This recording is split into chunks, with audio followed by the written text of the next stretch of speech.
Salve galera, tudo bem? Como é que vocês estão? Olha o homem aí, né? Olha a fera aí, Antônio Oliveira. Classificação do Corinthians para cima do São Bernardo, 2-0. E quem viu o placar? Acho que foi uma partida tranquilinha, né? Foi uma partida sossegada. Eu acho que foi até uma partida tranquila, mas não foi uma partida sossegada, tá? Bom, vamos primeiro para a agenda do dia, antes da gente chegar lá no Corinthians, tá? Encerrada aqui a terceira fase, a pré-Libertadores, né? A tal da pré-Libertadores encerrada aqui. Nacional bate o Always Ready na penalidade. A gente vai trazer aqui uma matéria do GE também com os classificados para a fase de grupos da Libertadores. Então, antes de mais nada, deixar os créditos de antemão ao Globoesporte.com, tá? Te deixo esse destaque da Libertadores, porque daqui a pouco, né? Logo menos, a fase de grupos começa, né? Com o fim da pré-Libertadores. A gente vai ter o sorteio lá, né? E aí a gente vai saber a definição dos grupos da Libertadores, tá? Bom, falamos de Libertadores, sobre os destaques do dia, né? Corinthians vencendo o São Bernardo, avança na competição, e o Fortaleza bateu o Retrô nas penalidades também. É mais um dos gigantes do nosso futebol, e quando eu falo gigantes é com todo respeito, tá, gente? Aqui o termo é para eu uso para, né? No sentido de maiores torcidas, equipe na Série A do Campeonato Brasileiro, tá? Então é mais um daqueles. Tanto que se o Retrô de repente vence, a gente falaria zebra, né? E o São Bernardo é a mesma coisa. Então usar o termo gigante, com todo respeito aqui, eu não vejo como ofensivo, né? Mas enfim, é mais um dos gigantes que quase caíram, hein? Quase caíram. Vamos lá. Aqui tivemos outros resultados, né? O Criciúma batendo o Brasiliense. Só para deixar o destaque rapidinho, né? O Águia de Marabá. Botafogo de Ribeirão, hein? Para quem é torcedor do Botafogo de Ribeirão Preto, aqui de São Paulo, né? 2-1, e olha, essa partida aqui, o Anápolis teve tudo, né? Para pelo menos tentar levar a disputa para as penalidades, até ganhar o jogo, né? Mas o sim não existe no futebol. Aqui o Maringá, né? Para quem não se recorda, o Maringá foi aquela equipe que venceu o Flamengo no primeiro jogo da Copa do Brasil ano passado, né? Foi 2-0, se eu não me engano, mas no jogo da volta também foi um passeio, uma massagem de leve, tá? E vencendo o eliminado pelo Amazonas aqui, tá? Bom, vamos embora. Vamos com as notícias do dia. Globoesporte.com, deixando os créditos sempre, antes que eu me esqueça, né? Por Edgar, o artigo aqui por José Edgar de Matos. Umas palavras do técnico Antônio Oliveira, que foi punido, né? Foi expulso no jogo e aí vai desfalcar o Corinthians na próxima partida da Copa do Brasil. Para mim, enquanto treinador, ter um pênalti não é atípico. A estratégia se mantém. A única situação que tivemos que nos reajustar foi a expulsão do Rodrigo Garro, né? Ali uma decisão tanto quanto polêmica da arbitragem, né? Fomos pragmáticos em relação ao que o jogo nos foi pedindo. Gente, tá mal aqui, tô mal da leitura, tá? Peço perdão. Enquanto treinador, vou responder aquilo que observo. Fomos uma equipe muito adulta, muito pragmática em relação ao jogo, sabíamos o que vínhamos e tínhamos o objetivo claro, né? O termo pragmático, né? O que o Antônio usa é naquele sentido que o torcedor também pensa, né? O que importa é o resultado, não importa como. Né? E o resultado foi construído, volto a repetir, eu acho que até com é, é, uma certa tranquilidade, talvez, não precisa, uma certa tranquilidade, pô, não dá para dizer que foi tranquilo, né? Porque o Garro foi expulso, teve decisões polêmicas da arbitragem, mas entendo também que houve decisões polêmicas contra o São Bernardo, né? De repente, pela expulsão do Garro, a arbitragem optou por não expulsar o Fagner, né? Deu uma cotovelada, assim, uma cotovelada escancarada. Mas enfim, são coisas que vão entrar na discussão e aqui a gente não vai entrar, né, nesse nível de detalhe, tá? Excelente organização da equipe, sob o ponto de vista praticamente não demos espaço ao adversário, que salvo o erro, chutou duas vezes ao nosso gol. Foi uma vitória maiúscula da personalidade, do caráter, da qualidade, da estratégia e da organização. Os atletas estão os atletas são os grandes obreiros e artistas dessa classificação. Quero também agradecer o apoio da torcida, que foi determinante para nos empurrar para o resultado que deixa orgulhosos a todos, tá? Teve muito torcedor do Corinthians, né? A gente sabe, São Paulo, o Corinthians tem tranquilamente, né, a maior torcida de São Paulo. Então ali no ABC, não é a cidade de São Paulo, mas é uma cidade muito próxima, São Bernardo. Muitos corintianos estiveram presentes, marcaram a sua presença cara, volto a repetir, o resultado não reflete o que foi a partida em termos de tensão, né? Porque, como eu falei, decisões polêmicas, alguns lances, o próprio lance do Garro, citei a do Fagner, né? Enfim, Yuri Alberto marca o primeiro gol de pênalti, uma cobrança muito tranquila do Yuri Alberto, né? Uma frieza impressionante. E aí depois, né, para encerrar a conta, Pedro Raul, né, fez um belo gol também, uma bola cruzada na área. E aí depois do final, mais pro final da partida, a torcida corintiana acende sinalizadores, aquela tradicional pataquada, se a gente pode dizer assim, é meio folclórico, mas confesso a vocês que é um pouco irritante às vezes, né? Assim, todo respeito à torcida do Timão, obviamente, é um pouco irritante, né? Porque para o jogo, se o Corinthians de repente está perdendo, eu entendo o lado folclórico de, poxa, vamos parar o jogo, vamos forçar uma parada. Não concordo, mas entendo. Vamos forçar uma parada para a equipe, né? Se reajustar, entrar nos eixos mais uma vez. Ganhando de 2-0, né? Assim, qual que é a necessidade, né? Tudo bem, os ânimos estavam ficando acirrados, né? Mas acho que não tinha necessidade. O Corinthians ia se classificar tranquilo, né? Mas vamos embora aqui. Bom, como eu falei, né? O Antônio Oliveira e o Garro, eles são desfalques, né? Pro Corinthians na próxima fase, na próxima etapa, né? E aqui o Pix, né? Acumula mais de 5 milhões em premiações com a classificação na Copa do Brasil. Por isso que eu disse, né? A campanha na Copa do Brasil é importante para todas as equipes. Para as equipes menores, de menor orçamento, porque é uma grana que de repente pode salvar o ano, né? Sim, você salva o ano. Tem muitas equipes que não têm o calendário, a temporada, muitas equipes, a maioria das equipes não tem calendário para a temporada inteira. Então, salva o ano praticamente na premiação da Copa do Brasil. E para as grandes equipes como o Corinthians, apesar das dívidas gigantescas, são valores que ajudam, né, na questão do pagamento da folha salarial, dívidas com o elenco atual, né, questão de direito de imagem, que foi uma coisa que o Corinthians quitou recentemente, a gente até falou sobre isso ontem. Então é uma grana que vem muito bem a calhar, né? É uma grana muito generosa. E eventualmente, né, não sei como a gestão organiza esses valores, mas de repente é um valor que pode entrar num fundo aí de investimento para o meio da temporada, né? Por que não trazer alguns reforços necessários? A gente não sabe, cada um gera o clube da forma como entende que seja melhor, né? Eu não sei o prazo das dívidas, então de repente você pode pegar essa grana, já que o prazo lá é maior, a gente investe alguma coisa aqui e no longo prazo a gente vai ter reforço, porque vão ter um elenco mais forte, talvez. Existem gestões e gestões, cada um pensa da melhor forma, tá? Então parabéns ao Corinthians, hein?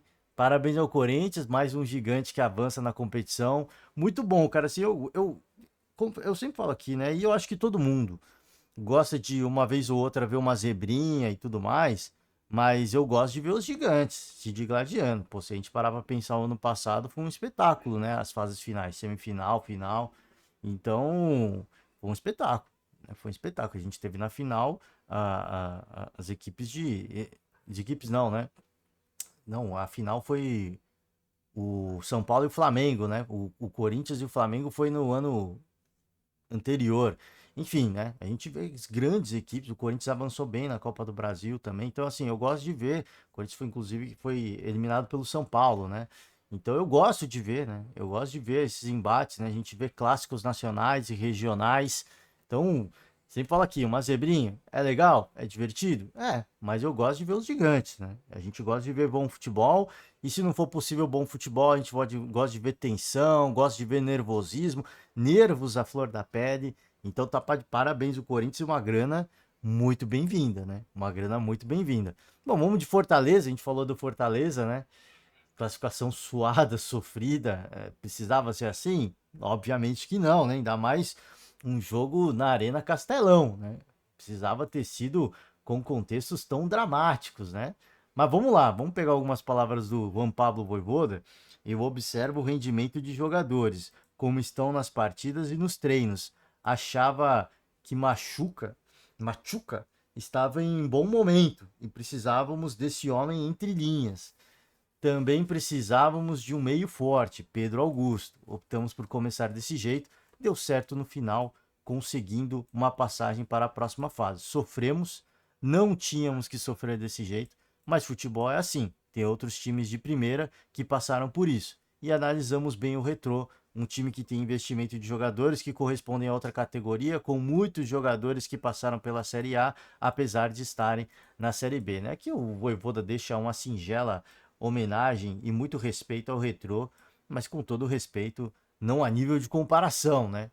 Não há nível de comparação. Aqui nada estamos falando, por mais que tenham jogadores que passaram pela Série A, estamos falando de uma equipe que está na Série B, de Série D, né? Série D do então, ou seja, não é nem a B, é a D, né? Não é nem a C, é a D. Com todo respeito que a gente diz. Mas o Fortaleza era franco favorito, né? Hoje é verdade que o Lucero teve algumas situações claras, que estamos acostumados com a qualidade dele fazendo gols, mas são situações de goleadores. Vamos recuperar a capacidade goleadora de Lucero e de outros jogadores, tal que o Fortaleza, o Leão do Pici, acumula e soma 5,4 milhões em premiações, né? Sempre muito bom, a gente sabe que equipe muito bem gerida e quanto mais grana vier, maiores serão os investimentos e a gente tem a convicção, enquanto essa gestão durar, de que os investimentos serão muito bem feitos nessa equipe do Fortaleza, tá? Bom, já que a gente falou de Fortaleza, a polícia cumpre uma notícia aqui daquele episódio, né? Daquele atentado ao busão, ao ônibus do Fortaleza, no jogo contra o Sport, né? Jogo válido pela Copa do Nordeste. Então a polícia cumpre mandados e efetua prisões de suspeitos. Operação Hooligans, tá? Operação Hooligans. Passados 22 dias, aqui o artigo por Daniel Leal, Alexandre Barbosa e Carol Guerra, tá? Passado 22 dias, né, do atentado, a operação denominada Hooligans, estão sendo cumpridos nessa manhã 7 mandados de prisão e 7 de busca e apreensão domiciliar, tá? Então vamos lá aqui. O GE confirmou pelo menos 2 prisões efetuadas. Oficialmente não há confirmação de prisões, porém imagens obtidas pela reportagem já mostram os primeiros suspeitos chegando à delegacia. Um deles, inclusive, veste uma camisa da torcida jovem do esporte organizada suspeita do ataque. Tá? Investigação foi iniciada em fevereiro de 2024 com o objetivo de identificar e desarticular a associação criminosa voltada à prática dos crimes de tentativa de homicídio, provocação de tumulto e dano. Tá? Vamos ver, cara. A gente vai seguir acompanhando o andamento das investigações. Aqui, mais uma vez, a imagem atrás é o motorista do ônibus e a imagem atrás do ônibus, né? Muito forte, só a imagem do ônibus externamente, tá? Os vídeos todos quebrados, aparentemente aqui, né? Uma marca gigante, de um amassado gigante de uma pedra. Então, pra gente ver que não foi leve, né? Uma coisa é, você olha o vidro, mas o vidro, se você tacar uma pedrinha, ele vai quebrar, né? Muita gente pode minimizar. Mas olha o tamanho da marca aqui, tá? Olha o tamanho da marca aqui na funilaria do ônibus. Enfim, o atentado aconteceu no dia 22 de fevereiro. A gente está nesse momento no dia 15 de março e só agora a gente começa a ver alguns desdobramentos. A gente fica naquela expectativa, na esperança que uma das lesões mais graves, né, do Escobar, muito forte a imagem, os pontos aqui no supercílio do atleta. Então a gente fica naquela expectativa e na esperança de que as investigações elas sejam conduzidas da forma como tem que ser, né, com muita seriedade, apurando todas as informações, ouvindo testemunhas, possíveis imagens, né, sempre que possível, qualquer tipo de imagem que levem a possíveis suspeitos e que, cara, todos, não vai dar para pegar todo mundo, obviamente, né? Nem todos os protagonistas desse episódio de barbárie serão presos, mas que alguns sejam presos, pelo menos, né? Como uma forma de, não de satisfação ao Fortaleza, né? A instituição, a agremiação, aos atletas que foram lesionados. Esse sim, merece um tipo de satisfação, porque querendo ou não, eles sofreram impacto físico e psicológico, tá? Mas mais do que isso, né? Esses merecem porque foram as vítimas, mas mais do que isso, não tô falando que eles não merecem, eles merecem esse tipo de satisfação, mas mais do que isso, para a sociedade, para mostrar para todo mundo de que, olha, o crime pode acontecer? Pode acontecer. Todo mundo é livre para cometer. Mas a partir do momento em que você comete o crime, você está sujeito a uma punição severa, né? Isso que a gente espera, isso que a gente torce para que aconteça e vamos acompanhar, né? A nós, fãs do esporte, só cabe esperar que as autoridades competentes, elas, né, encaminhem as investigações e para que elas tomem as devidas, para que as devidas punições sejam aplicadas, né? Porque querendo ou não, é um crime que está no âmbito esportivo, porque envolvem delegações e organizadas, sim, mas é um crime que tem impacto e reflexo na sociedade, né? Querendo ou não. Então a gente segue no aguardo, fica na expectativa. E é isso, tá, gente? Por hoje a gente encerra. Consegui gravar um podcast rápido, enfim, né? Enfim, vamos voltar aqui para a agenda do dia, já que a gente tem um tempinho a mais, né? A gente sempre tenta gravar menos de 20 minutos por aí, tá? Bom, sexta-feira vai ser um pouco mais tranquila, tá? A gente vai ter a rodada do futebol feminino, tá? E aqui a gente já tem um jogo bastante interessante, né? Em termos de rivalidade nacional, tá? Então você que gosta do futebol, acompanhar 24 horas, fica o convite aqui, né? Fica o convite. Vamos ter primeira rodada do Campeonato Brasileiro Feminino, tá? E no final de semana o retorno dos estaduais, tá? E a gente vai acompanhar de tudo um pouco e vamos voltando, né? Semana que vem para gravar o nosso podcast.